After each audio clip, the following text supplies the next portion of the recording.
Well, today I'm going to learn you how to make a meatloaf. First, you get a bowl. And in that bowl, you put a pound of your non-vegan friendly beef.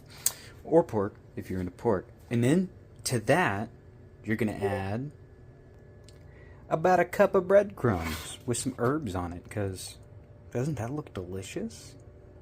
Next, you're going to add about half a cup of dried onions, or these ones technically are fried and then dried.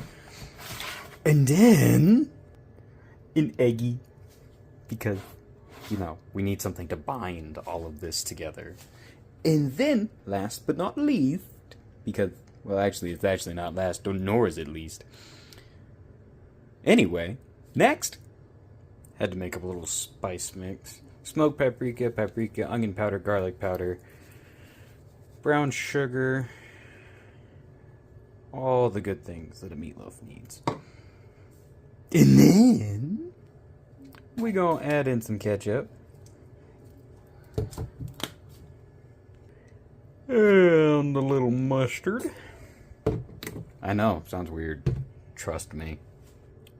And then you mix it up until your hand looks like this, or the meat looks like this, where you can nicely see everything has been very thoroughly mixed through.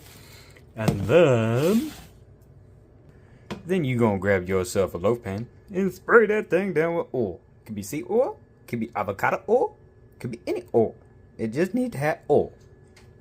Just like that. I use avocado oil, because avocados. Then you gonna smash it down in your pan just like that, because, I mean, it needs to be nice and evenly thick all the way through. And then you gonna preheat your oven, okay? We gonna preheat it to 375. I usually cook by time and temperature, so we'll see how this goes. Alright, real quick, we actually gonna make a sauce to put on top of the meatloaf. We're gonna do equal parts ketchup, mustard, and brown sugar.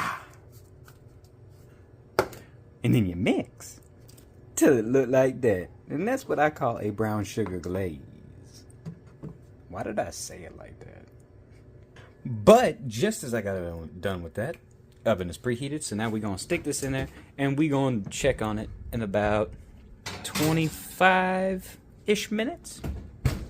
See you guys then. And then, while you waiting on that, you clean your mess up, man. Clean it up. See, it's that easy. You just got to pick it up. Now we're just waiting. Only took me like 12 minutes. I did do some dishes, but still. Just clean up after yourself. And then at 25 minutes, you pull it out, you flip it out of the loaf tin there, so it's a nice loaf shape, and then you top it with some of the sauce. And then some salt and pepper, because salt and pepper. And I totally meant to record pulling it out and flipping it out, and I just, I forgot, so that was my bad. Almost forgot to say. Back into the oven for another 30 minutes. Then we'll check temp. Okay, and then about 20 minutes into that cycle, we gonna spread some more, but this time we gonna cascade it over the edge. So that way we can go all the way around.